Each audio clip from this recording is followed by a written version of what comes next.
नमस्कार साथियों, मेरा नाम है आर.के. सिंह। संस्कृति आईएएस यूट्यूब चैनल पे आप सभी का स्वागत है। आज हम जिस मुद्दे की चर्चा करने वाले हैं ये जुड़ता है देश की जानी मानी हस्ती ऐश्वर्या राय बच्चन से, और इनके संदर्भ में देखें तो पर्सनालिटी राइट से जुड़ा हुआ एक मामला दिल्ली हाई कोर्ट में दायर किया गया था, और इसी के संदर्भ में खास तौर पर जो दिल्ली हाई कोर्ट है उसने खास दिशा निर्देश दिए हैं। तो इसी मुद्दे की हम चर्चा करने वाले हैं कि आखिर पूरा मामला था क्या।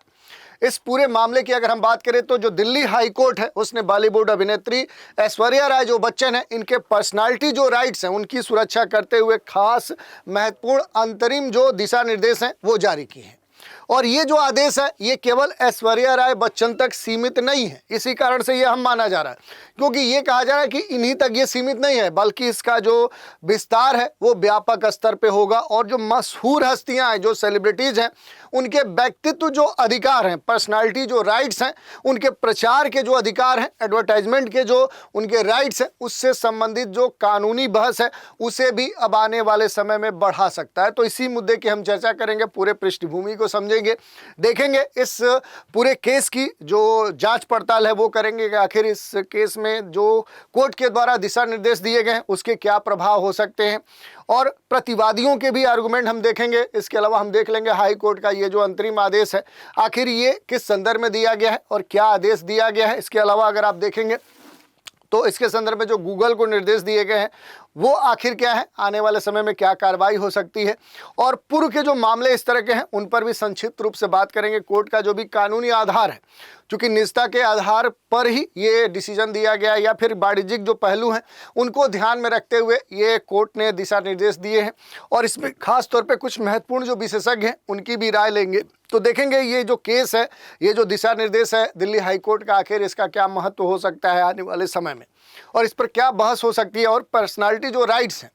जो पब्लिसिटी राइट्स हैं, आखिर ये क्या होते हैं, और इनसे जुड़े हुए जो भी अहम कानून है, जो महत्वपूर्ण हमारे संविधान में जो उल्लेख है, उन पर भी हम आज संक्षिप्त रूप से बात करेंगे। तो चलिए स्टार्ट करते हैं। ऐश्वर्या राय बच्चन से जुड़ा हुआ ये जो मामला है ये अब खास तौर पे चर्चा में, जैसा कि हमने बताया कि ये दिल्ली हाई कोर्ट में एक याचिका दायर की गई थी ऐश्वर्या राय बच्चन के द्वारा, और उसी के संदर्भ में देखेंगे जो पर्सनालिटी राइट्स हैं उनकी सुरक्षा को ध्यान में रखते हुए जो एक महत्वपूर्ण अंतरिम जो आदेश है वो दिल्ली हाई कोर्ट ने दिया है। और ये जो हाई कोर्ट का दिया गया निर्देश है ये क्या है कि जो भी मशहूर जो हस्तियाँ होती हैं, जो सेलिब्रिटीज़ होती हैं, उनके जो पर्सनालिटी राइट्स हैं उनके संदर्भ में खास तौर पे उनकी सुरक्षा को देखते हुए दिया गया है, और इसी कारण से ये खास तौर पे चर्चा में भी है। थोड़ा सा देखेंगे कि आखिर ये पूरा मामला है क्या। यहाँ पर जो दिल्ली हाई कोर्ट ने बॉलीवुड अभिनेत्री के संदर्भ में जो एक खास तौर पे यहाँ पर क्या दिया है, एक डिसीजन दिया है। आखिर इसकी अगर हम चर्चा करेंगे तो उस पर हम बात करेंगे कि आखिर ये किस संदर्भ में दिया गया है, और जो पर्सनालिटी राइट्स है उसकी सुरक्षा की जो बात कही जा रही है आखिर ये क्यों कही जा रही है, इसके संदर्भ में ये जो निर्देश आया है तो पूरे मामले को हम समझेंगे। देखिए, अगर याचिका की बात करेंगे तो ये जो याचिका है ये किसके द्वारा दी गई थी, ये आप यहां पर देख सकते हैं कि ये जो याचिका है ये ऐश्वर्या राय बच्चन के तरफ से दी गई थी और हाई कोर्ट में याचिका दायर की गई थी। और यहाँ पर अगर बात करेंगे कि यहाँ पर जो बच्चन है इनका जो आरोप है वो आरोप क्या था, तो इनका आरोप यही था कि कई सारी जो वेबसाइट्स हैं, जो ऑनलाइन जो प्लेटफॉर्म है, उनकी क्या कर रहे हैं, इनकी जो फोटो है, इनकी जो इमेज है, इनकी जो आवाज़ है, यहाँ तक कि इनके एआई जनरेटेड बहुत सारे जो इमेज है, जो वीडियो हैं, उनको इस्तेमाल कर रहे हैं। यही नहीं, अश्लील जो कंटेंट है उनका गलत तरीके से इस्तेमाल किया जा रहा है, और इसी के संदर्भ में इनकी जो पहचान है उसका उपयोग इनकी बिना अनुमति के कर रहे हैं। इनके बिना अनुमति के बहुत सारे जो प्रोडक्ट्स हैं वो बेचने के लिए इनकी आवाज़, इनकी इमेज, इनके वीडियो, इनके एआई जनरेटेड जो वीडियो हैं, अश्लील जो कंटेंट है, उनका इस्तेमाल किया जा रहा है। और यही नहीं, यूट्यूब और ई कॉमर्स जो विज्ञापन है उसके लिए इनके इस तरह के जो भी वर्जन है उनका विज्ञापन के लिए इस्तेमाल किया जा रहा है। और इसी के संदर्भ में हाई कोर्ट में इन्होंने याचिका दायर की थी, जिसके संदर्भ में कोर्ट ने खास दिशा निर्देश दिए हैं। अब बात करेंगे कि आखिर इनके द्वारा जो भी याचिका में दायर की गई बातें थी उनके संदर्भ में, चूँकि अब क्या है कि यहाँ पर कोर्ट का दिशा निर्देश आ गया है और इस पूरे मसले के संदर्भ में अगर इम्पैक्ट की बात करेंगे तो इससे क्या हो रहा था कि जो इस तरह के जो भी इन्होंने आरोप लगाए हैं कि इस तरह की जो बातें इनके या इस तरह के जो भी घटनाक्रम है इनके बिना अनुमति के हो रहे थे, इसका बुरा प्रभाव देखने को मिलता था। किस रूप में? तो इनकी जो ब्रांड वैल्यू है वो क्या हो रही थी, वो प्रभावित हो रही थी और इससे इनकी इनकम भी क्या हो रही थी, प्रभावित हो रही थी। इसके अलावा ये तो इकोनॉमिक पर्सपेक्टिव में हो गया, उसके अलावा इनकी जो इमेज है, इनकी जो अपनी एक पहचान है वो भी धूमिल हो रही थी और उनके सम्मान को भी ठेस पहुंच रहा था और इसी कारण से इन्होंने केस फाइल भी किया था। अब यहाँ पर अगर हम बात करेंगे प्रतिवादी की कि आखिर प्रतिवादी स्तर पे क्या बातें कही गई हैं, क्योंकि कुछ जो वेबसाइट है, ई कॉमर्स जो प्लेटफॉर्म है, यूट्यूब चैनल्स हैं और एक एआई जो चैटबॉट्स हैं, इसके साथ ही देखेंगे केंद्र सरकार का जो इलेक्ट्रॉनिक्स और आईटी जो मंत्रालय दूरसंचार जो विभाग है, जो गूगल है, उसको भी इसमें पार्टी के तौर पे शामिल किया गया है। हाई कोर्ट की बात करेंगे, आखिर इस पूरे मसले के संदर्भ में जो हाई कोर्ट है इसका जो अंतरिम आदेश आया है ये क्या आया है, तो देखिए आदेश का जो समरी है वो यही है कि कोई भी व्यक्ति संस्था ऐश्वर्या राय के बच्चन के नाम का, इनके तस्वीर का, इनकी इमेज का, इनके आवाज़ का, इनके संक्षिप्त नाम का या इनकी किसी भी व्यक्तित्व से जुड़े हुए पहलू का बिना इनकी अनुमति के इस्तेमाल नहीं कर सकता। और ये जो रोक है ये कही गई है कि ये जो रोक है ये पारंपरिक माध्यमों के साथ साथ नई तकनीकों पर लागू होगा, जैसे एआई है, जनरेटिव एआई है, मशीन लर्निंग है, डीप फेक है, फेस मॉर्फिंग है। तो इस तरह के अलग अलग जो लेटेस्ट टेक्नोलॉजी है जिनका इस्तेमाल करते हुए बहुत सारे इमेज वीडियो के साथ छेड़छाड़ की जाती है, नए वीडियो बनाए जाते हैं या उनमें परिवर्तन मनचाहे तरीके से होते हैं, तो उनके स्तर पे भी इनका इस्तेमाल नहीं किया जा सकता। और गूगल के लिए तो खास दिशा निर्देश यहाँ पर आए हैं कि ऐश्वर्या से जुड़े हुए जो भी यूआरएल हैं उन्हें तुरंत हटाया जाए और उन्हें क्या किया जाए, ब्लॉक किया जाए। उन वेबसाइट्स, उन सभी अकाउंट्स के जो भी मालिक हैं, जो मालिकों की जो सब्सक्राइबर जानकारी है वो सील बंद लिफाफे में क्या किया जाए, कोर्ट तक पहुंचाया जाए। और आगे की जो कार्रवाई है उसके संबंध में ये कहा गया कि जितने भी प्रतिवादी हैं उन प्रतिवादियों को क्या किया जाए, सम्मन जारी किया जाए। यही नहीं, 1 महीने में लिखित इसके संदर्भ में जो जवाब है वो भी मांगा गया है कोर्ट के द्वारा। और अगली जो सुनवाई है ये 15 जनवरी 2026 के लिए क्या कर दी गई है, सुनिश्चित कर दी गई है। ऐसे और भी मामलों में हुआ है, जैसे पूर्व मामलों की बात करेंगे तो अमिताभ बच्चन और जो दलेर मेहंदी है, एक एक्टर हैं, एक गायक हैं, इनके संदर्भ में भी अंतरिम जो आदेश हैं वो कोर्ट ने दिए थे। कोर्ट के जो भी आदेश आए हैं, अगर उनके आधार की बात करेंगे कि आखिर किस आधार पर कोर्ट ने दिशा निर्देश दिए हैं, तो पहली बात तो वाणिज्यिक आधार पर दिया गया है, क्योंकि जो भी मशहूर हस्तियां होती हैं, जो सेलिब्रिटीज़ होती हैं, इनका जो नाम होता है, जो इनका इमेज होता है वो खास मायने रखता है। ये सबसे खास वैल्यू है इनकी, और इनका व्यावसायिक स्तर पर क्या होता है, इस्तेमाल होता है। तो बिना अनुमति के इस्तेमाल करना जो उपभोक्ताएं हैं, जो कंज्यूमर्स हैं, उनको गुमराह करने जैसा है। इस आधार पर कोर्ट ने डिसीजन दिया है। दूसरी बात यहाँ पर कोर्ट ने रखी है निजता का जो अधिकार है, जो प्राइवेसी का अधिकार है, राइट टू जो प्राइवेसी है, हमारे संविधान के अनुच्छेद 21 में दिया गया है। और यहाँ पर सुप्रीम कोर्ट ने पुट्टू स्वामी बनाम भारत सरकार के मामले के संदर्भ में जो मौलिक अधिकार माना है निजता को, तो इस आधार पर भी कोर्ट ने क्या किया है, ऐश्वर्या राय को राहत दी है। इस तरह की बात की गई है। यहाँ पर अगर एक महत्वपूर्ण जो राय है उसकी अगर बात करें, विराग गुप्ता है, सुप्रीम कोर्ट की वकील हैं, इन्होंने ये कहा इस पूरे मसले के संदर्भ में कि ये अंतरिम आदेश नहीं है, अभी फैसला फाइनल आना बाकी है। ये आदेश एक खास तौर पे नाम बिना पक्ष सुने ये पूरा डिसीजन आया है, इस तरह की बात कही गई है। और भारत में जो भी पर्सनालिटी राइट्स हैं उन पर अभी देखेंगे तो देश में कोई क्लियर कानून नहीं है, कोई इस तरह का ठोस कह सकते हैं कि प्रावधान नहीं है। और जो अदालतें हैं ये कॉपीराइट्स, आईटी एक्ट, संविधान को जोड़कर क्या करती हैं कि खास दिशा निर्देश देती हैं, कोई आदेश देती हैं।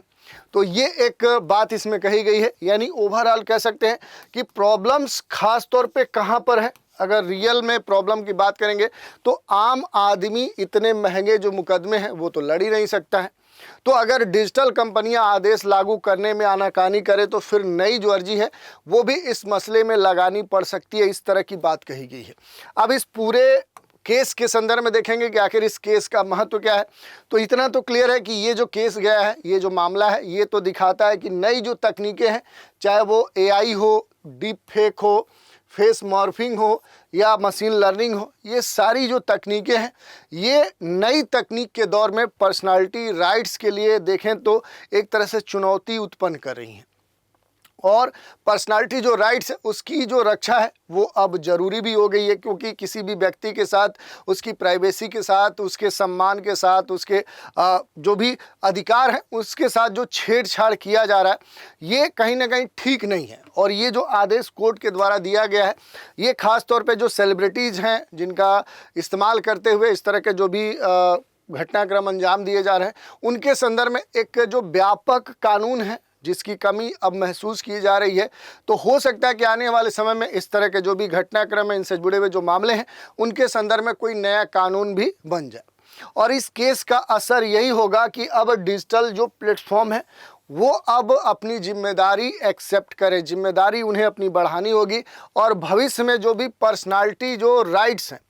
ये जो पर्सनालिटी राइट्स हैं, व्यक्तित्व जो एक तरह से अधिकार हैं, उसकी जो मांग है वो और तेज हो सकती है। तो इस तरह की जो बातें हैं वो इस केस के संदर्भ में हम देख सकते हैं। अब थोड़ा सा बात कर लेंगे जो पर्सनालिटी राइट्स की हम बार बार बात कर रहे हैं, जो पब्लिसिटी राइट्स है,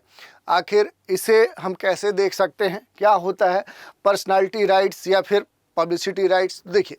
कोई भी व्यक्ति होगा, कोई भी पर्सन होगा, उसका जो नाम है, जैसे मान लिया कि ऐश्वर्या राय की बात हो रही है, ऐश्वर्या राय बच्चन है, उनका अपना एक नाम है, उनकी जो फोटो है, जो इमेज है, या फिर उनका जो साउंड है, जो उनका आवाज़ है, उनका जो सिग्नेचर है, उनकी जो स्टाइल है, उनका जो हाव भाव है, या फिर उनके पहचान या उसके व्यक्तित्व का कोई भी हिस्सा, केवल वही व्यक्ति ये तय कर सकता है कि इनका व्यवसायिक इस्तेमाल कैसे होगा और कब होगा। कोई दूसरा व्यक्ति बिना उनके परमिशन से ये चीज़ नहीं कर सकता।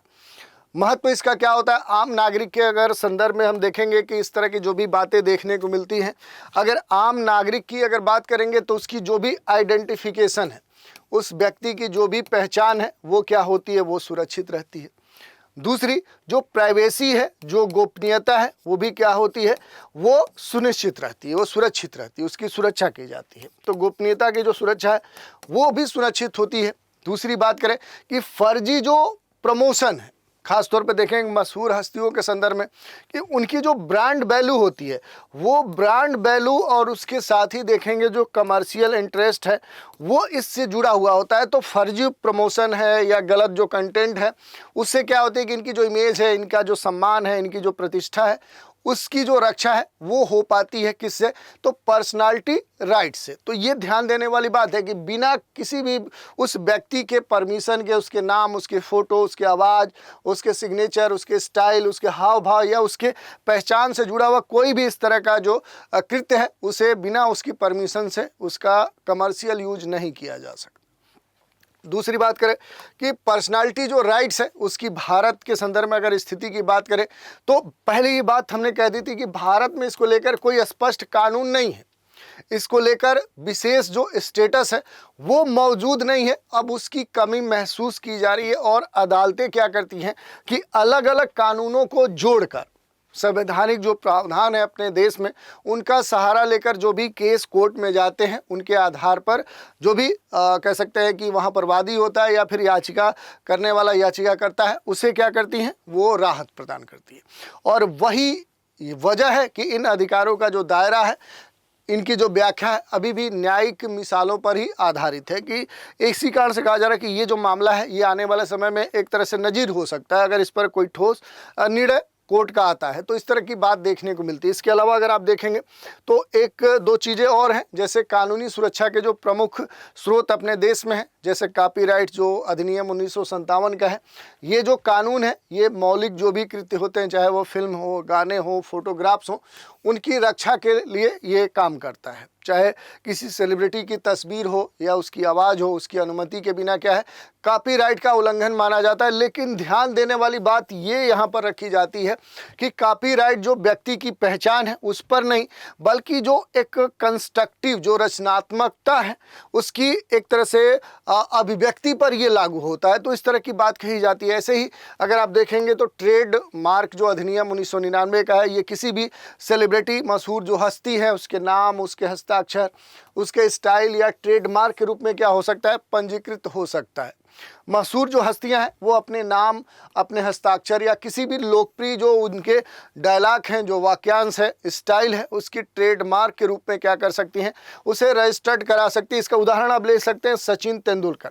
जाने माने अपने देश के क्रिकेटर रहे। उन्होंने अपने नाम का क्या किया, इसे ट्रेडमार्क करवा लिया कि ठीक है ये जो हमारा नाम है ये ट्रेडमार्क रहेगा और इसका इस्तेमाल हम खुद बस कर सकते हैं व्यावसायिक स्तर पे, बिना हमारी परमिशन के कोई इसका इस्तेमाल नहीं कर सकता। इसका बेनिफिट्स क्या होगा, इसका फ़ायदा क्या होगा, तो ये इसका फ़ायदा है कि यदि कोई उनके नाम का इस्तेमाल, उनके पहचान का, उनके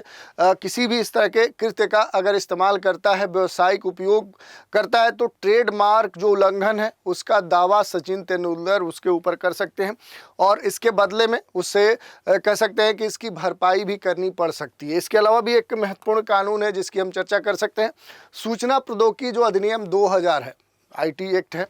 ऑनलाइन जो भी प्लेटफॉर्म है, जो वेबसाइट्स हैं, उस पर होने वाले जो भी गलत कृत्य हैं उनके लिए देखें तो सुरक्षा ये प्रदान करता है कानून। और इसकी धारा जो 66E है, ये प्राइवेसी जो वायलेशन है, धारा 67 जो है वो क्या करती है कि ऑप्शंस जो मटेरियल है इन पर क्या है कि वो एक तरह से रोक लगाती है, खासतौर पर डिजिटल और इंटरनेट आधारित जो भी मिस्टेक्स हैं, जैसे डीप फेक है,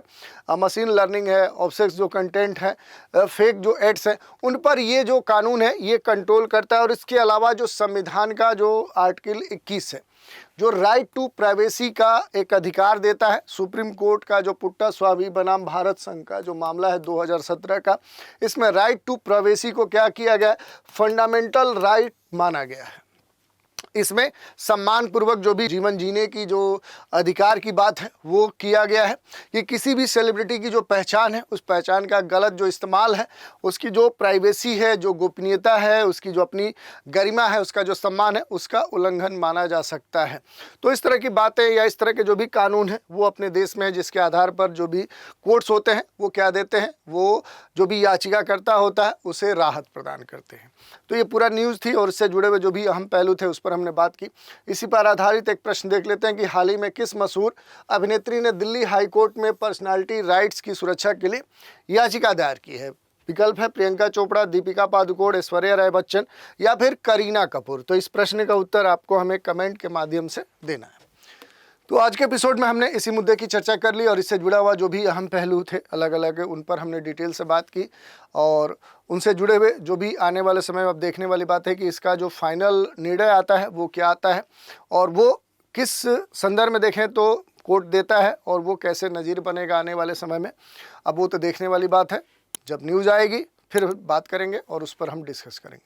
तो आज के एपिसोड में इतना ही। आप सभी हमारे साथ बने रहें, इसके लिए धन्यवाद।